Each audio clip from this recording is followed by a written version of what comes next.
പ്രണയസാഗരം അധ്യായം 13.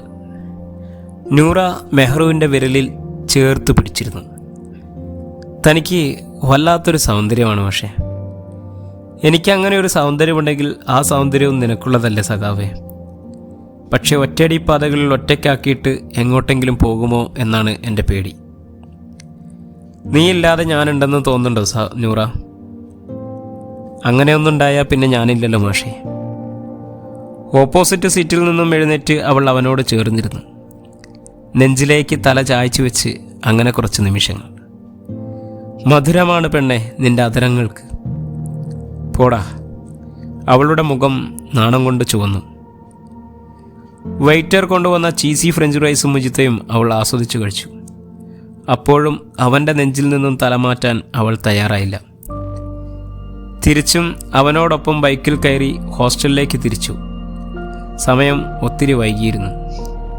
സാധാരണ 6 മണിക്ക് മുൻപായി ഹോസ്റ്റലിൽ കയറുന്നതാണ്. ഇന്ന് 6:30 കഴിഞ്ഞിരിക്കുന്നു. കഴിഞ്ഞുപോയ നിമിഷങ്ങൾ അത്രയും മനോഹരമായിരുന്നു. എത്ര പെട്ടെന്നാണ് സമയം കഴിഞ്ഞത്. അല്ലെങ്കിലും പ്രിയപ്പെട്ടതിന് അല്പായുസ് മാത്രമാണല്ലോ. ഹോസ്റ്റലിൻ്റെ പുറത്ത് കിടക്കുന്ന വണ്ടി കണ്ട് ഒന്ന് ഞെട്ടി നൂറ. മെഹ്റുവിനെ ഒന്ന് അമർത്തിപ്പിടിച്ചു. എടാ, പണി വളിയെന്ന് തോന്നുന്നു. അത്തയാണ്. അതിന് നീ എന്തിനാണ് ഇങ്ങനെ പേടിക്കുന്നത്? അത്തയല്ലേ, വേറെ ആരുമല്ലല്ലോ. ബെസ്റ്റ്. ഈ സമയം വേറൊരാണിൻ്റെ കൂടെ ബൈക്കിൽ എനിക്ക് കയ്യും കാലും വരയ്ക്കുന്നുണ്ട്. ബൈക്ക് പതിയെ കാറിനരികിൽ നിന്നു. കാറിൻ്റെ വിൻഡോ പതിയെ തെന്നി മാറി. ഡോർ തുറന്ന് സൈനത്തെ പുറത്തേക്കിറങ്ങി. അത്ത എന്താ ഇവിടെ ചോദിക്കുമ്പോൾ നൂറയുടെ ശബ്ദം ഇടറിയിരുന്നു. ഒന്നുമില്ല മോളെ, ഞാൻ ആ വഴിക്ക് പോയപ്പോഴേ ഇതിലൊന്ന് കയറി, അത്രയേ ഉള്ളൂ. ഇതാരാ മോളെ? എനിക്ക് പരിചയപ്പെടുത്തിയില്ലല്ലോ. അത്ത, ഇതാണ് മെഹ്റു. മെഹ്റു സൈനത്തയ്ക്ക് നേരെ കൈനീട്ടി. വലിയ താല്പര്യത്തോടു കൂടി അല്ലാത്ത രീതിയിൽ ഷെയ്ക്ക് ഹാൻഡ് നൽകി. എന്നാ മെഹ്റു പോയിക്കോളൂ, ഞങ്ങൾ ബാപ്പയ്ക്കും മോൾക്കും കുറച്ച് കുടുംബകാര്യങ്ങൾ പറയാനുണ്ട്. ഓ, അതിനെന്താ അങ്കിൾ? ശരി ബൈ നൂറ. മെഹ്റു അവിടെ നിന്നും യാത്ര പറഞ്ഞു പോയപ്പോൾ സത്യത്തിൽ അത്തയോടൊരു വെറുപ്പ് വന്ന പോലെ. ശരിക്കും അത്തയ്ക്ക് അവനൊന്നും പരിചയപ്പെടായിരുന്നു. എന്നിട്ടും അലസാക്കി ഒഴിവാക്കി കളഞ്ഞതുപോലെ. എന്നാലും അത്ത എന്തിനാവും ഇത്രയും ദൂരം വണ്ടി ഓടിച്ചു വന്നത്? എന്തേലും ഉണ്ടെങ്കിൽ ഒന്ന് വിളിച്ചു പറയുന്നതാണല്ലോ. ചിന്തകൾ കാട് കയറിയപ്പോൾ അത്ത തോളത്ത് തട്ടി. എന്താണ് നൂറ, ഭയങ്കര ആലോചനയിലാണല്ലോ? ഏയ് ഒന്നുമില്ലത്ത. കള്ളങ്ങൾ പറയാനും പഠിച്ചു എൻ്റെ കുട്ടി. നൂറ ഒന്ന് പരിങ്ങി. സെലീനമ്മ എന്നോട് മോൾക്കൊരു ഇഷ്ടമുണ്ടെന്ന് പറഞ്ഞപ്പോൾ അതിങ്ങനെ ആവുമെന്ന് കരുതിയില്ല. ഇവനല്ലേ അവൻ? നൂറ തലയാട്ടി. സഖാവാണല്ലേ? അതെ, അവൻ്റെ വണ്ടിയിലും മുഖത്തും എല്ലായിടത്തും ഉണ്ട് അവന് സഖാവാണെന്നുള്ള തെളിവ്. അതെന്താ അങ്ങനെ പറയാൻ കാരണം? നമ്മളെ കുടുംബത്തിൽ ആരെങ്കിലും ഉണ്ടോ സഖാക്കൾ? എന്നിട്ട് നിനക്ക് എങ്ങനെ തോന്നി ഇങ്ങനെ ഒരാളെ? അത്ത, സഖാക്കന്മാർ ഒരു മനുഷ്യർ തന്നെയാണ്. അവൻ്റെ രാഷ്ട്രീയം മാത്രമല്ലേ വ്യത്യാസമുള്ളൂ. ആഹാ, എൻ്റെ മോൾ അവനെ ന്യായീകരിക്കാൻ മാത്രം ആയോ? അത്ത വെറുക്കുന്നത് പോലെ വെറുക്കാനുള്ള ഒന്നും ഞാൻ അവനിൽ കാണുന്നില്ല. എനിക്ക് അവനെ ഇഷ്ടമാണത്ത, അവൻ എന്നെയും. അപ്പോൾ നിങ്ങളെല്ലാവരും തീരുമാനിച്ചുറപ്പിച്ചുവെങ്കിൽ എനിക്കെന്താണ് ഇതിൽ റോള്? നൂറ ഒന്നും മിണ്ടാതെ തലകുനിച്ചിരുന്നു. എങ്കിൽ എൻ്റെ മോൾ ഒരു കാര്യം കൂടി ഓർത്തോളൂ, ഈ കല്യാണം നടക്കൂല. സൈനത്ത വണ്ടിയിൽ കയറി ധൃതിയിൽ മുന്നോട്ട് പോയി. നൂറ ഒന്നും പറയാതെ അവിടെ മരവിച്ച അവസ്ഥയിലായിരുന്നു. കണ്ണുകൾ നിറച്ച് ഹോസ്റ്റൽ ഗേറ്റ് തുറന്ന് അകത്തേക്ക് നടന്നു. എന്താണ് ഇത്ര ലേറ്റ്? ബാപ്പ വന്നിരുന്നല്ലോ, തന്നെ അന്വേഷിച്ചു. വണ്ടി കിട്ടാൻ താമസിച്ചു പോയി. അലസമായി വാർഡൻ്റെ ചോദ്യത്തിന് മറുപടി കൊടുത്ത് മുറിയിലേക്ക് പോയി. വസ്ത്രങ്ങൾ മാറി ഷവർ ബാത്ത് തുറന്നു. വെള്ളത്തുള്ളികൾ ശരീരവും മനസ്സും തണുപ്പിച്ച് ശരീരത്തിലൂടെ ഒഴുകി നടന്നു. തലതോർത്തി മുറിയിലെത്തിയപ്പോൾ ഫോണിൽ നിറയെ മിസ് കോളായിരുന്നു. വീണ്ടും ബെല്ലടിച്ചപ്പോൾ നൂറ ഫോണെടുത്തു. മറുവശത്ത് മെഹ്റുവായിരുന്നു. എന്താടാ? ഒന്നുമില്ലടാ നൂറു. തൻ്റെ ബാപ്പ കലിപ്പിലാണല്ലോ. ഹേയ്, തനിക്ക് തോന്നിയതാവും. മൂപ്പരെ പ്രതീക്ഷിക്കാതെ കണ്ടപ്പോൾ ഞാൻ ആകെ അന്തം വിട്ടുപോയി നൂറ. തന്നെക്കാളും വലിയ ഞെട്ടലായിരുന്നു ഞാൻ മെഹ്റു. എന്താണ് മൂപ്പർ? എന്തു പറഞ്ഞു? ഞാൻ തന്നോട് പറഞ്ഞില്ലേ, ഉമ്മയോട് പറഞ്ഞു എന്ന്. അപ്പം ഉമ്മ അത്ര മൈൻഡാക്കിയില്ല. പക്ഷെ മൂപ്പർ അതിൻ്റെ സത്യാവസ്ഥ അറിയാൻ വേണ്ടി വന്നതാ. അപ്പോഴാണ് കറക്റ്റ് നമ്മൾ മുന്നിൽ ചെണ്ടുവിടുന്നതും. എന്നിട്ട് എന്താണ് മൂപ്പരുടെ നിലപാട്? എന്ത് നിലപാട്? ഈ പരിപാടി നടക്കില്ല, എനിക്ക് കല്യാണത്തിൽ താല്പര്യമില്ല എന്ന് പറഞ്ഞ് ചവിട്ടിക്കുലുക്കിപ്പോയി. അടിപൊളി. എന്നിട്ട് എന്താണ് നമ്മുടെ തീരുമാനം? എന്ത് തീരുമാനം? അത്ത സമ്മതിക്കാതെ ഞാൻ ഒന്നുമില്ല മേറോ. ആരും ഇല്ലാത്ത എന്നെ എടുത്തു വളർത്തിയതൊക്കെ അവരല്ലേ. എടോ, തന്നെ കൊല്ലാൻ കൊണ്ടുപോവല്ലോ. ഞാൻ വിളിക്കുന്നത് എൻ്റെ സ്നേഹം പങ്കിട്ട് ജീവിക്കാൻ വേണ്ടിയിട്ടല്ലേ. അവരെ ഒന്ന് പറഞ്ഞു മനസ്സിലാക്കിക്കൂടെ നിനക്ക്? എനിക്കറിയില്ല മേറോ, ഇതിനെക്കുറിച്ച് കൂടുതലൊന്നും എന്നോട് പറയരുത്, ചോദിക്കുകയും ചെയ്യരുത്. നമ്മൾ ഇനി മുതൽ കാണണ്ട. എന്തൊക്കെയാണ് മാഷെ താൻ പറയുന്നത്? നൂറ, എനിക്കൊന്നും മനസ്സിലാവുന്നില്ല. ചിലത് അങ്ങനെയാണ് മേറോ. തൻ്റെ രാഷ്ട്രീയമാണ് അത്രയ്ക്ക് പ്രശ്നം. നൂറ, എനിക്ക് താനില്ലാതെ പറ്റില്ല മാഷെ. നിറഞ്ഞ കണ്ണുകൾ തുടച്ച് നൂറ അവൻ്റെ വാക്കുകൾക്ക് കതോർത്തു. അത്രയ്ക്ക് ഇഷ്ടപ്പെട്ടു പോയി മാഷെ. മറക്കാൻ പറയരുത്. എന്നെക്കൊണ്ടാവില്ല നൂറ. മെഹറു, സോറി മാഷെ, ലവ് യു. അവളുടെ വാക്കുകളിൽ പ്രണയം നിറഞ്ഞിരുന്നു, ഇഷ്ടം ഒഴുകിയിരുന്നു. എടോ, നീ എന്നെ ഒറ്റയ്ക്കാക്കി പോവുമോ നൂറ? ഇല്ല മെഹ്റു, ആരൊക്കെ എതിർത്താലും ഞാൻ നിൻ്റെ ഒപ്പം ഉണ്ടാവും. മെഹ്റു, എന്നെ നീയും ഒറ്റയ്ക്കാക്കരുത്. അങ്ങനെയൊന്നുണ്ടായാൽ പിന്നെ ഞാനുണ്ടാവില്ല മാഷേ. ഇല്ല മാഷേ, നീ എൻ്റെയാണ്, ഞാൻ നിൻ്റെയും. എനിക്ക് അത്രയ്ക്ക് ഇഷ്ടമാണ് നിന്നെ. എനിക്കൊരു കോള് വരുന്നുണ്ട് മെഹ്റു, ബാപ്പയാണ്, ഞാൻ വിളിക്കാം. ശരി, നീ സംസാരിക്കേ, ഞാൻ പിന്നെ വിളിച്ചോളാം. മെഹ്റു ഫോൺ വെച്ച ഉടനെ നൂറ അത്തയുടെ ഫോൺ എടുത്തു. മോളെ, എന്താ അത്ത? മോൾക്ക് ഞാൻ പറഞ്ഞത് വിഷമമായെന്നറിയാം. ഇപ്പോൾ അതിങ്ങനെ ഉള്ളിക്കിടന്ന് ആകെ ഒരു അസ്വസ്ഥതയായിട്ട് നിൽക്കുക. അത്ത വാക്കുകൾ കിട്ടാതെ നൂറ വിതുമ്പി. എൻ്റെ മോള് കരയൊന്നും വേണ്ട. എൻ്റെ കുട്ടിക്ക് ഇഷ്ടമുള്ളതൊക്കെ ഞാൻ വാങ്ങി തന്നിട്ടല്ലേ ഉള്ളൂ. പക്ഷേ ഇത് പറഞ്ഞപ്പോൾ എനിക്ക് ആകെ ഒരു വിഷമം. ഞങ്ങൾക്കുള്ളതല്ല, നിങ്ങൾക്ക് 2 കുട്ടികൾക്കുള്ളതല്ലേ. അതുകൊണ്ട് സാമ്പത്തികമൊന്നും ഒരു പ്രശ്നമല്ല. ഞാൻ അപ്പോൾ അവൻ്റെ രാഷ്ട്രീയം മാത്രമേ നോക്കിയുള്ളൂ. എന്നോട് ക്ഷമിക്കുമോളെ. അത്ത ഇങ്ങനെയൊന്നും പറയില്ല അത്ത. ഞാനല്ലേ അത്തയോടും അമ്മയോടും ഒക്കെ ക്ഷമ പറയേണ്ടത്. അത്തയും അമ്മയും സമ്മതിക്കാതെ ഞാൻ ഒന്നിനും പോകില്ല, അതെൻ്റെ ഉറപ്പാണ്. എനിക്കറിയാം എൻ്റെ മോൾ ഒരാളെ കണ്ടുപിടിച്ചാൽ അവൻ എന്തെങ്കിലും ഒരു പ്രത്യേകത ഉണ്ടാവുമെന്ന്. അതുകൊണ്ട് നമുക്കിത് നോക്കാം. നിൻ്റെ പഠിത്തമൊക്കെ ഒന്ന് കഴിഞ്ഞോട്ടെ, അവനോടുകൂടി പറഞ്ഞേക്ക്. നൂറ എന്ത് പറയണമെന്നറിയാതെ കുറച്ച് നിശബ്ദയായി നിന്നു. അത്ത വാക്കുകൾ തൊണ്ടയിൽ വരണ്ടുണങ്ങുന്ന പോലെ. മെഹ്റുവിൻ്റെ ഫോണിൽ നിന്നും കോൾ കയറി വരുന്നത് കാണാമായിരുന്നു. എന്നാ ശരി മോളെ, ഞാൻ വീട്ടിലെത്തിയിട്ട് വിളിക്കാം. ഓക്കെ അത്ത. ഒരു സമാധാനം പോലെയായിരുന്നു. മൂടിക്കെട്ടിയ കാർമേഘം പെയ്തൊഴിഞ്ഞ പോലെ. വരണ്ടുണങ്ങിയ ഹൃദയത്തിൽ സ്നേഹവർഷം. മെഹ്റുവിൻ്റെ കോളെടുത്ത് ചെവിയോടടുപ്പിക്കുമ്പോൾ മെഹ്റുവിൻ്റെ ശബ്ദം അവളെ ഒന്ന് ഇക്കിളിപ്പെടുത്തി. എന്താടി, പുള്ളി കലിപ്പിൽ തന്നെയാണോ? Hey, full senti. നിൻ്റെ ഇഷ്ടം പോലെയാവട്ടെ, അത്ത എതിരെ നിൽക്കുന്നില്ല എന്നൊക്കെ. അപ്പോൾ തന്തയ്ക്ക് വിവരമുണ്ട് അല്ലേ? വേണ്ട മെഹ്റു, നിനക്കെൻ്റെ ബാപ്പയോടുള്ള പുച്ഛം എനിക്ക് തീരെ പിടിക്കുന്നില്ല കേട്ടോ. ഹേയ്, ഞാൻ പുച്ഛിച്ചതും കളിയാക്കിയതും ഒന്നുമല്ല മാഷേ. അല്ലടോ, അപ്പോൾ എന്താണ് ഭാവി പരിപാടി? നമ്മുടെ ക്ലാസ് കഴിഞ്ഞ് നിൻ്റെ വീട്ടുകാരെ അയക്കണം, അവർ വന്നിട്ടൊന്ന് സംസാരിക്കട്ടെ. അടിപൊളി. ലവ് അറേഞ്ച് വിവാഹം അല്ലേ? അതല്ലേ സഖാവിൻ്റെ ഇഷ്ടം. എന്താണ് സഖാവിൻ്റെ ഡിമാൻഡ്? എനിക്ക് നല്ലൊരു സഖിയെ വേണം, പ്രണയിക്കാനും തല്ലുകൂടാനും ചേർത്ത് നിർത്താനും ഒക്കെ. അതല്ല പക്ഷേ, എന്താണ് ശ്രീധന ഡിമാൻഡ് എന്ന്? നീയല്ലേ പെണ്ണെ എൻ്റെ ധനം, പിന്നെ എനിക്ക് എന്തിനാ വേറൊരു ധനം? മെഹ്റു, എന്താടി? എനിക്ക് ഇപ്പോൾ നിന്നെ കെട്ടിപ്പിടിക്കാൻ തോന്നുന്നു, ആ കവിളിലും നെറ്റിയിലുമൊക്കെ നിർത്താതെ ഇങ്ങനെ ഉമ്മ വയ്ക്കാനും. അതിപ്പോൾ എന്താ അങ്ങനെ? എൻ്റെ സങ്കല്പത്തിലെ സ്വപ്നം നീയാകുമ്പോൾ എനിക്ക് ഇങ്ങനെയല്ലാതെ പിന്നെ എന്താകാൻ കഴിയും മെഹ്റു? അത്രയ്ക്കും ശരിക്കും മെഹ്റു, നീ എൻ്റെ അസ്ഥിക്ക് പിടിച്ചു കഴിഞ്ഞു. മരണത്തിനല്ലാതെ നമ്മളെ പിരിക്കാൻ കഴിയില്ല. എനിക്ക് കൊതിയായി തുടങ്ങി പെണ്ണെ, നിന്നോടൊപ്പം ജീവിക്കാൻ, നിൻ്റെ ഹൃദയത്തോട് ചേർന്ന് കിടക്കാൻ. ഇൻഷാ അല്ലാഹ്. ഡോക്ടറുടെ മുറിയിൽ റിസൾട്ടുമായി സുറുമിയും റഫീഖും എത്തിയിരുന്നു. ഡോക്ടർ 2 പേരെയും നോക്കി. സുറുമിക്കും റഫീഖിനും കരുതും പോലെ വലിയൊരു പ്രോബ്ലം ഒന്നുമില്ല. കൗണ്ടിങ് ഉണ്ട്, ഹെൽത്തിയുമാണ്. പിന്നെ എന്തിനാണ് നിങ്ങളൊരു കുഞ്ഞിനെ ദത്തെടുക്കാൻ വേണ്ടി ശ്രമിക്കുന്നത്? അതല്ല ഡോക്ടർ, ഞങ്ങൾക്ക് കുഞ്ഞില്ലാത്തത് കുടുംബത്തിലും പുറത്തും നല്ലൊരു സംസാര വിഷയമാണ്. അതുകൊണ്ട് തന്നെ രണ്ടാളും വലിയ മാനസിക സമ്മർദ്ദത്തിലാണ്.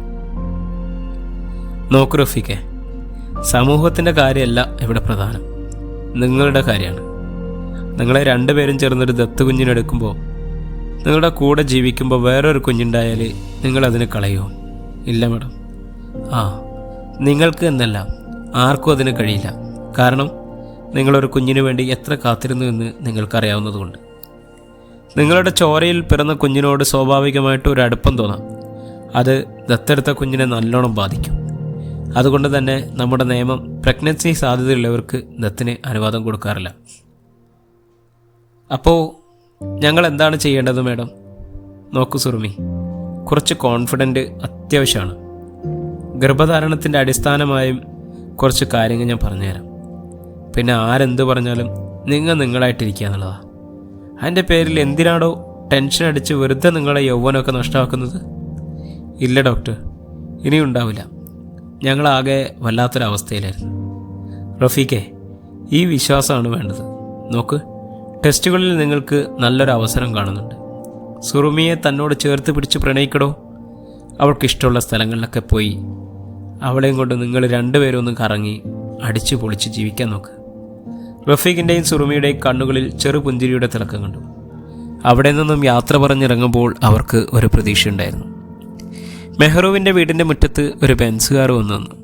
അതിൽ നിന്നും നൂറയുടെ അത്ത സൈൻ ഇറങ്ങി. വീടിൻ്റെ മുറ്റത്ത് വന്നു നിന്ന ആഡംബരക്കാർ കണ്ട് എല്ലാവരും പുറത്തേക്ക് വന്നു. അസ്സലാമു അലൈക്കും. സൈനത്ത സലാം പറഞ്ഞു. വലൈക്കും അസ്സലാം. അവിടെയുള്ളവർ സലാം അടക്കി. റഫീഖ് സൈനെ കണ്ട് ആരാണ് എന്നറിയാതെ അന്തിച്ചു നിന്നു. വരി, അകത്തേക്കിരിക്കാം. സൈനത്തെ അകത്തേക്ക് ക്ഷണിച്ചു. മെഹ്റു താഴേക്കിറങ്ങി വന്നു. ഫോണിൽ നൂറുണ്ടായിരുന്നു. പെട്ടെന്ന് സൈനത്തെ കണ്ട് അവൻ ഞെട്ടിപ്പോയി. ഡി, ഞാൻ വിളിക്കാം, നിന്റെ ബാപ്പ ഇവിടെ ഉണ്ട്. എന്ത്, നിന്റെ ബാപ്പയോ? നൂറ ആവർത്തിച്ച് ചോദിച്ചു. അതെടി, ഞാൻ വിളിക്കാമെന്ന്. അപ്പോഴേക്കും സൈനത്ത മെഹ്റുവിനെ കണ്ടിരുന്നു. മോനിവിടെ ഉണ്ടായിരുന്നു അല്ലേ? അങ്കിൾ, എന്താണ് വിശേഷം? റഫീഖും മെഹ്റുവും സൈനും ഓപ്പോസിറ്റായിരുന്നു. അളിയ, ഇത് നൂറയുടെ ബാപ്പയാണ്. റഫീഖിന് ബാപ്പയെ പരിചയപ്പെടുത്തി കൊടുത്തു. ഓ, ഇവർക്കൊക്കെ അറിയാമോ നൂറയെ? നൂറ ഇവിടെ വന്നിട്ടുണ്ടോ? ഏയ്, അളിയനോട് ഞാൻ പറഞ്ഞിട്ടുണ്ട്, ഇവിടെ വന്നിട്ടൊന്നുമില്ല. ഞാൻ വന്ന കാര്യങ്ങൾ അപ്പോൾ കുറച്ചുകൂടി എളുപ്പമായല്ലോ. എന്താണെങ്കിൽ മെഹ്റു ചോദിച്ചു. അളിയനും ആകാംക്ഷയുടെ വക്കിലായിരുന്നു. അപ്പോഴേക്കും മെഹ്റുവിൻ്റെ ബാപ്പയും പറമ്പിൽ നിന്നും കയറി വന്നു. ദേഹത്ത് അവിടെ ഇവിടെയും മണ്ണ് പുരണ്ടിരുന്നു. അദ്ദേഹം ഒരു കർഷകനാണെന്ന് കാണുമ്പോൾ തന്നെ അറിയാം. പുതിയ അതിഥിയെ കണ്ട് ഒന്നും മനസ്സിലാവാതെ അയാൾ മെഹ്റുവിനെ ഒന്ന് നോക്കി. മെഹ്റുവിൻ്റെ ഫ്രണ്ടിൻ്റെ ബാപ്പയാണ്. അളിയൻ പരിചയപ്പെടുത്തി കൊടുത്തു. നിങ്ങൾ ഇരിക്കട്ടാ, ഞാനൊന്നേ മേലെ കഴുകിയിട്ട് വരാം. ദേഹം മുഴുവൻ അഴുക്കാണ്. മണ്ണിൽ പണിയെടുക്കുന്നതല്ലേ ബാപ്പ?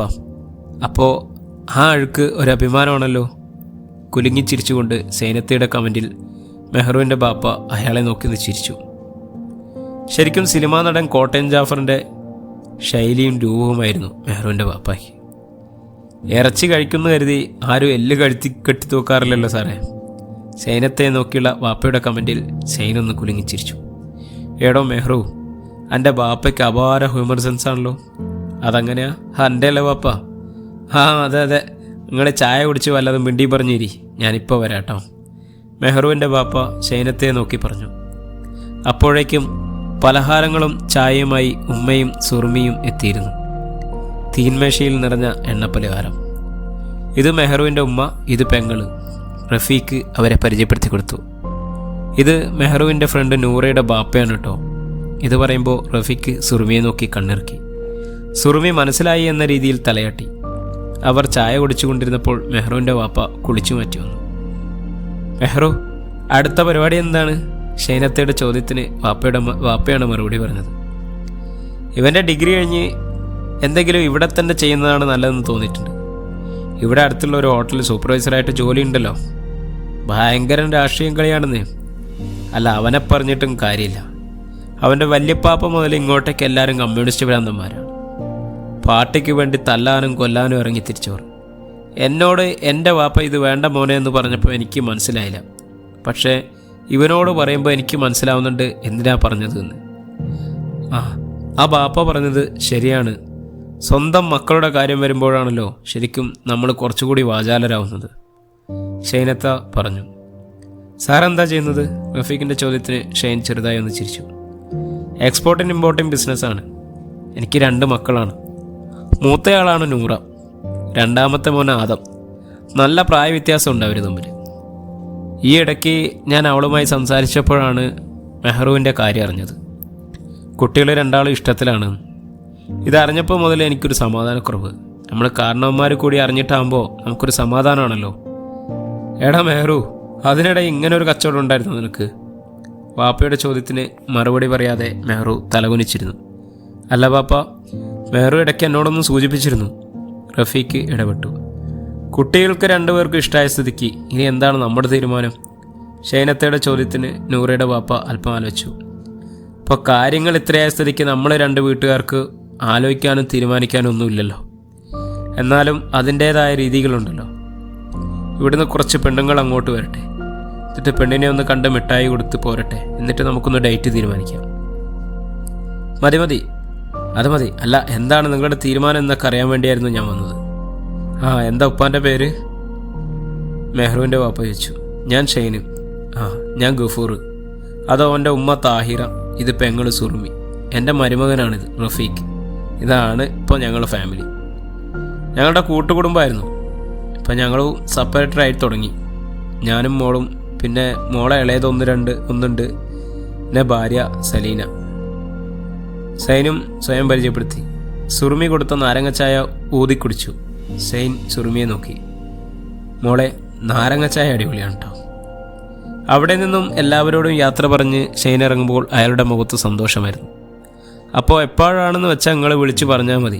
ഷൈനത്ത വണ്ടിയിൽ കയറി മുന്നോട്ട് പോയി. അതെ, മോൻ്റെ രാഷ്ട്രീയം കളി അവിടെ നിർത്തിയേക്കി. കണ്ണിൽ കണ്ട പെൺപിള്ളേരുടെ കണ്ണുനീര് കാണാൻ എനിക്ക് വയ്യ, മെഹ്റുവിനോടായി ഗഫൂർ പറഞ്ഞു. മെഹ്റു പതിയെ തലയാട്ടി. വാട്സപ്പിൽ നൂറയുടെ മെസ്സേജ് വന്നുകൊണ്ടിരുന്നു. പതിയെ നമ്പർ അമർത്തി ചെവിയോടടുപ്പിച്ചു. ഡാ, എന്താണ്, സീനാണോ? ഇല്ലടി, പുള്ളി എല്ലാവരെയും ഒന്ന് കാണാൻ വേണ്ടി വന്നതാ. എന്നിട്ടോ? ചായയൊക്കെ കുറിച്ച് കാര്യം പറഞ്ഞ് മനസ്സിലായി. എടാ കൊളായോ? ഇല്ലടോ, പുള്ളി അടിപൊളിയായി കാര്യങ്ങൾ അവതരിപ്പിച്ചു പോയി. ആണോ? എന്താ പുള്ളി പറഞ്ഞേ? നമ്മൾ 2 മുടിഞ്ഞ പ്രേമത്തിലാണ്. ഇപ്പോൾ എന്താണ് തീരുമാനമെന്ന്? എൻ്റെ പടച്ചോനെ, എന്നിട്ടെന്താ? കൊച്ചുങ്ങളെ ഇഷ്ടം അതാണെങ്കിൽ അങ്ങനെ നടക്കട്ടെ. ഞങ്ങൾ കുറച്ച് പേര് മിഠായി കൊടുക്കാൻ വരുന്നുണ്ട് എന്ന് എൻ്റെ പാപ്പ. ആയിക്കോട്ടെ, വരുമ്പോൾ വിളിക്കുന്നു എൻ്റെ തത്തയും.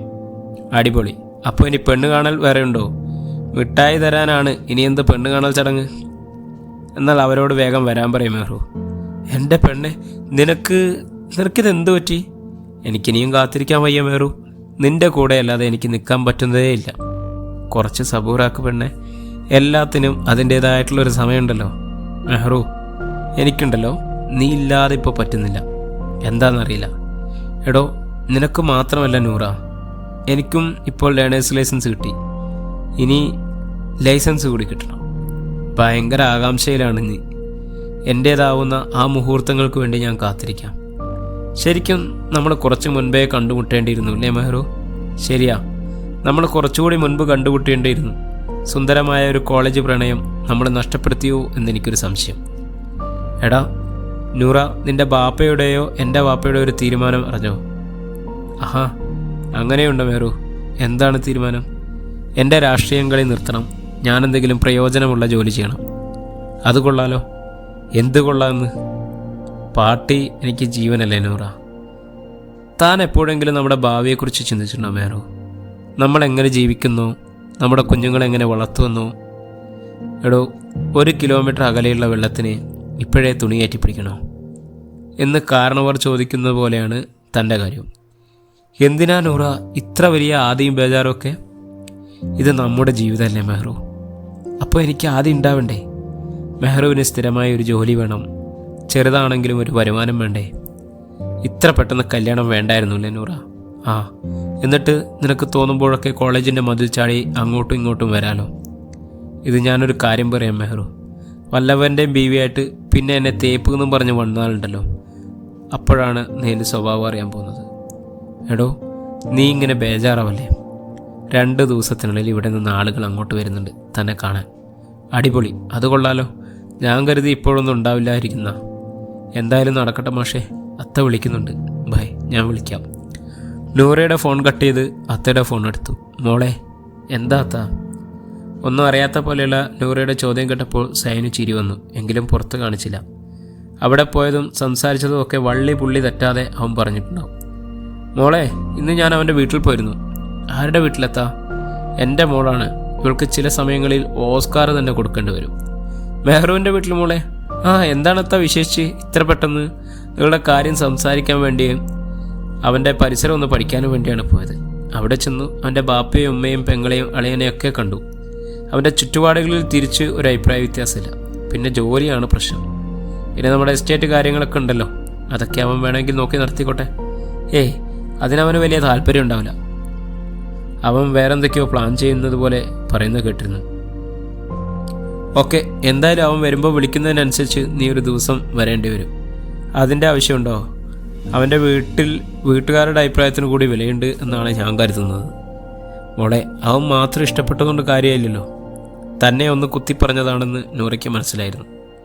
എന്നാൽ ശരി അത്ത, എപ്പോഴാണ് എന്ന് അത്ത പറഞ്ഞാൽ മതി. ഫോൺ കട്ട് ചെയ്ത് മെഹ്റുവിനെ വിളിച്ചു. മെഹ്റു, എന്താടി, എന്തു പറ്റി? നീ ഭയങ്കര സ്ട്രോങ് ആണല്ലോ. സ്ട്രോങ് ആയി പറയുന്നത് ആ ഒരു ഫീലിൽ തന്നെ എടുക്കണം. അത്തയ്ക്ക് കാര്യസ്ഥപ്പണി എടുക്കാനല്ല ഞാൻ തന്നെ കെട്ടുന്നത്. അതുകൊണ്ട് സ്വന്തമായി ചെറുതാണെങ്കിലും ഒരു ജോലിക്ക് പോയാൽ മതി. എസ്റ്റേറ്റ് നോക്കാനും കമ്പനിയിൽ ജോലിക്ക് നിൽക്കാനൊന്നും പോരുത്. എനിക്കത് ഭയങ്കര ഇൻസൾട്ടിങ് ആണ്. അയ്യടാ, അല്ലെങ്കിലും നിൻ്റെ ബാപ്പ പറയും പോലെ തുള്ളാനും കാര്യസ്ഥപ്പണിക്ക് നിൽക്കാനൊന്നും മെഹ്റുവിനെ കിട്ടില്ല. നിനക്കിനിയും എന്നെ മനസ്സിലായിട്ടില്ല നൂറ. അതുകൊണ്ടാണ് താൻ ഇങ്ങനെയൊക്കെ പറയുന്നത്. മനസ്സിലാവാനിട്ടല്ല മെഹ്റു. ബാപ്പ ഇപ്പോൾ വിളിച്ചപ്പോൾ എന്നോട് ഇതിനെക്കുറിച്ച് സംസാരിച്ചിരുന്നു. ഞാൻ അപ്പോൾ തന്നെ ഇതിനെക്കുറിച്ച് പറയുകയും ചെയ്തു. എന്നെ ആക്കിയാണെങ്കിലും പുള്ളി വേറൊരു കാര്യം കൂടി പറഞ്ഞിട്ടുണ്ട്. തനിക്കിഷ്ടമായിട്ട് കാര്യമില്ല, വരുന്നവർക്ക് കൂടി ഇഷ്ടമാവണമെന്ന്. അവിടെ ബാക്കിയുള്ളവർക്ക് കൂടി അഭിപ്രായ സ്വാതന്ത്ര്യം ഉണ്ടെന്ന്. അതിനർത്ഥം ഞാൻ അവർക്കൊരു അഭിപ്രായം എടുക്കാനുള്ള അവരുടെ ഇഷ്ടങ്ങൾ നോക്കാനൊന്നും സമയം കൊടുത്തിട്ടില്ല എന്നല്ലേ? നൂറ, ഞാൻ തന്നെ ഇഷ്ടപ്പെട്ടതും സ്വത്തും പണവും ഒന്നും മോഹിച്ചിട്ടില്ല. തന്നെ മാത്രം കണ്ടിട്ടാണ്. എനിക്ക് തന്നെ മാത്രം മതി. ഒരു തരി പൊന്നും പണവും ഒന്നും വേണ്ട. ഒരു കാര്യം കൂടി പറഞ്ഞോട്ടെ, ചിലപ്പോൾ കഞ്ഞിയാവും, ചിലപ്പോൾ ബിരിയാണിയാവും, എന്നാലും നീ പട്ടിണിയാവില്ല. ഇത് ഞാൻ തരുന്ന വാക്കാണ്. ഇത് മതി മെഹ്റു, എനിക്ക് ഇത് മാത്രം മതി. എനിക്ക് തന്നോളം വേറെ ആരെയാണ് വിശ്വസിക്കാനുള്ളത്? ഇനി നിൻ്റെ വീട്ടുകാർക്ക് എന്നെ ഇഷ്ടമായില്ലെങ്കിലോ? നിനക്ക് 18 കഴിഞ്ഞ് എനിക്ക് 21. ഇന്ത്യൻ ഭരണഘടന അനുസരിച്ച് നമുക്ക് ജീവിക്കാൻ ആരുടെയും ഇഷ്ടങ്ങളും അനിഷ്ടങ്ങളും വേണ്ട. ആർക്കും ഇഷ്ടമായില്ലെങ്കിലും നിന്നെ എൻ്റെ ബീവിയാക്കാൻ, എൻ്റെ പ്രാണസഖിയാക്കാൻ ഒരു രജിസ്റ്റർ വിവാഹം മാത്രം മതി. അല്ലെങ്കിൽ പാർട്ടി ഓഫീസിലെ ഒരു രക്താഹാരം മാത്രം മതി. പിന്നെ ഞാനും നീയും ജീവിക്കുന്ന സമൂഹത്തിനെ ഒന്ന് ബോധ്യപ്പെടുത്താൻ വേണ്ടി മാത്രമുള്ള ഒരു ചടങ്ങ്. ഞാനിതിനെ അത്രമാത്രമായിട്ടേ കണ്ടിട്ടുള്ളൂ. മതി മെഹ്റു, ഈ വാക്കുകൾ മാത്രം മതി. ഈ അടുത്ത് ഞാനും വായിച്ചിരുന്നു ഒരു പൊക്കൻ്റെയും കമലയുടെയും കഥ. കാട്ടിലാകപ്പെട്ട പാവങ്ങളുടെ വിവാഹം ഉറപ്പിച്ചിട്ട് മാത്രമേ ഉണ്ടായിരുന്നുള്ളൂ. എന്നിട്ടും അവർക്ക് കുഞ്ഞ് ജനിച്ചില്ലേ? കാട്ടിലാകപ്പെട്ട് അവർ രണ്ടുപേരും ഒരുമിച്ച് ജീവിച്ചില്ലേ? നമ്മൾക്കാരും വേണ്ട മെഹ്റു. ഒരുപാട് പ്രതിരോധങ്ങളുണ്ടായാലും നമ്മുടെ നിലപാടിൽ തന്നെ ജീവിക്കാലോ. എടോ, ഞാനും വായിച്ചതാണ് പൊക്കനും കമലയും. ആദവും ഹവ്വയും പോലെയായിരുന്നു, തുണിയൊന്നുമില്ലാതെ. അങ്ങനെ മതിയോ തനിക്ക്? എടാ മെഹ്റു, കുരുത്തക്കേടെന്ന് വിളിച്ചാൽ എന്തോന്ന് വിളി കേൾക്കാൻ തയ്യാറായി നിന്നോട്ടോ. അതിലെന്തോരം നല്ല കാര്യങ്ങളുണ്ട്. എന്നിട്ടും ഇത് തന്നെ പോയിൻ്റ് ചെയ്ത് പറഞ്ഞതാണല്ലോ. അല്ല, ആ ജീവിതത്തിൻ്റെ ശൈലി പറഞ്ഞതാണ് മാഷേ. മനസ്സിലായി. തന്നെ ഒന്ന് സാരിയിൽ കാണാൻ ഭയങ്കര മോഹം. എന്താണ് ചെയ്യാനൂറ? ഒന്നും ചെയ്യാനല്ല മാഷേ, എനിക്ക് സത്യത്തിൽ സാരി ഒന്നും എടുക്കാൻ അറിയില്ല. മാഷ് അതുകൊണ്ട് പഠിക്കും വരെ ചോദിക്കരുത്. ഞാൻ ഇന്നാളും പറഞ്ഞിരുന്നല്ലോ, എനിക്ക് സാരി നന്നായി ഉടുപ്പിക്കാൻ അറിയാം നൂറ. അയ്യടാ, ഇപ്പോൾ ഉടുപ്പിക്കണ്ട കേട്ടോ. വേണ്ടെങ്കിൽ വേണ്ട. അല്പം ചിരിച്ചുകൊണ്ടാണ് മെഹ്റു പറഞ്ഞത്. വാതിക്കൽ വന്ന റഫീക്ക് മുരടനക്കി ശബ്ദം കേൾപ്പിച്ചു. എന്നാൽ ശരി, ഞാൻ വിളിക്കാം. അളിയും വന്നു. ഓക്കേടാ. റഫീക്ക് അകത്ത് കയറി വന്ന് മെഹ്റുവിൻ്റെ മുറി മുഴുവൻ ഒന്ന് വീക്ഷിച്ചു. എന്താണ് അളിയ, നീയും അവളും കൂടി ഇവിടെ വല്ല ബോംബും വയ്ക്കാൻ പ്ലാൻ ചെയ്യുന്നുണ്ടോ? അല്പം നർമ്മം കലർത്തിയാണ് റഫീക്കിൻ്റെ ചോദ്യം. ഭാവിയല്ലേ അളിയ, കുറച്ച് ഡിസ്കസ് ചെയ്ത് നോക്കിയതാ. കേട്ടിട്ടുണ്ട്. നിനക്കെന്താടാ, അവളെ പേടിക്കാൻ ഇഷ്ടം പോലെ ഉണ്ടല്ലോ. അവളുടെ ഫാമിലിയിൽ തന്നെ ഒരുപാട് സ്വത്തുക്കളും എല്ലാം. എനിക്കതിൻ്റെ ആവശ്യമൊന്നുമില്ല അളിയ. അധ്വാനിച്ച് തിന്നത് ശരീരത്തിൽ പിടിക്കും എന്നളിയും കേട്ടിട്ടില്ലേ? സംഭവമൊക്കെ ശരി തന്നെ. പക്ഷെ ആദ്യത്തെ ആ മധുരം ഒരു 2 ആഴ്ച കഴിയുമ്പോൾ അങ്ങ് കാറും. പിന്നെ അങ്ങ് കഷ്ടപ്പാടാണ്. പരിചയം കൊണ്ട് പറയുന്നതാ. ഇപ്പോൾ പറയും എല്ലാം ഓൾക്കുള്ളതാണ് എന്ന്. ഇളയതൊരു ആൺകുട്ടിയാണ്, അത് കിട്ടൽ കണക്ക് തന്നെയാവും. അതുകൊണ്ട് ഇപ്പോൾ തന്നെ കാര്യമായിട്ട് വാങ്ങിക്കോ. അളിയൻ പറഞ്ഞതൊക്കെ ശരി തന്നെ. പക്ഷെ എനിക്ക് ആ ക്യാഷ് വേണ്ട അളിയ. എടാ മണ്ട, മണിയൻകുന്നിനടുത്ത് ഒരു 20 ഏക്കർ റബ്ബർ തോട്ടം വെറും 25-ന് കിട്ടും. ഒരു വർഷം കയ്യിൽ വെച്ച് തിരിച്ചു കൊടുത്താൽ വില 50-ആണ്. അതുവരെ റബ്ബർ വെട്ടുകയോ വെട്ടാൻ കൊടുക്കുകയോ അങ്ങനെ എന്ത് വേണമെങ്കിലും ചെയ്യാം. അളിയൻ വെറുതെ കാലിൻ്റെ മുകളിൽ കാലും കയറ്റി വെച്ചിരുന്നാൽ മതി. പോക്കറ്റിലെ ക്യാഷ് കുമിഞ്ഞു തോടും. ഇത്രയും ക്യാഷ് കുമിഞ്ഞു കൂടുന്ന റബ്ബർ തോട്ടം പിന്നെ എന്തിനാണ് അളിയ അവർ കൊടുക്കുന്നത്? എൻ്റെ പൊന്നു മെഹ്റു, എറിയാനറിയുന്നവൻ്റെ കയ്യിൽ ദൈവം വടിയെടുക്കില്ല എന്ന് കേട്ടിട്ടില്ലേ? അളിയൻ എന്ത് പറഞ്ഞാലും ശരി, ഈ ബിസിനസ്സിന് ഞാനില്ല. എൻ്റെ സ്ത്രീധനം കൊണ്ട് അളിയനൊരു സ്വപ്നം കാണുകയും വേണ്ട. ഹേയ്, എനിക്കൊരു സ്വപ്നവും കാണാനില്ല, ഒരു കുഞ്ഞുമില്ല. ജീവിതം ഇങ്ങനെ മുരടിച്ച് നിൽക്കുമല്ലേ. ഞാനും അവളും ഇവിടുന്ന് താമസം മാറാനുള്ളൊരു പ്ലാനുണ്ട്. അയ്യോ, അളിയൻ എന്തൊക്കെയാണ് പറയുന്നത്? നിങ്ങൾ അതത്തിനെക്കുറിച്ച് ആലോചിച്ചിരുന്നോ? ആലോചിക്കുകയല്ല, ഡോക്ടറെ പോയി കണ്ടിരുന്നു. ഇന്നാവും നാളെയാവും എന്ന് പറഞ്ഞ് എത്രയാണ് കാത്തിരിപ്പ്? 5-8 കൊല്ലമായില്ലേ ഈ കാത്തിരിപ്പ് തുടങ്ങിയിട്ട്. ദത്തെടുക്കാമെന്ന് കരുതിയാൽ അതിനും നടക്കില്ല. ഇവിടെ നിന്നും മാറി താമസിച്ചാൽ എല്ലാം ശരിയാവും എന്ന് അളിയൻ വിശ്വസിക്കുന്നുണ്ടോ? അച്ചി വീട്ടിൽ പരമസുഖം കേട്ടിട്ടുണ്ടോ? പലരും പറഞ്ഞു മടുത്തു കേട്ടപ്പോൾ ഇപ്പോഴാണ് അളിയന് സ്ത്രീധനം വാങ്ങാൻ മടിയുള്ള പോലെ എനിക്ക് ഭാര്യ വീട്ടിൽ താമസിക്കുന്നത് ദഹിക്കുന്നില്ലാത്തത്. അളിയൻ ഇത്രയും കാലം താമസിച്ചത് അപ്പോൾ ഇവിടെ തന്നെയല്ലേ അളിയ? എന്ന് വെച്ച് എക്കാലവും അവിടെ തന്നെ താമസിക്കണമെന്നുണ്ടോ വേറോ? ഈ അധ്യായം ഇവിടെ തുടരുകയാണ് പ്രിയ സുഹൃത്തുക്കളെ. നമ്മുടെ അടുത്ത അധ്യായം വളരെ ആകാംക്ഷ നിറഞ്ഞതാണ്. നമ്മുടെ അടുത്ത അധ്യായത്തിനായി നമ്മുടെ ചാനലൊന്ന് സബ്സ്ക്രൈബ് ചെയ്യുക, ബെല്ലൈക്കൺ അമർത്തുക. Thank you.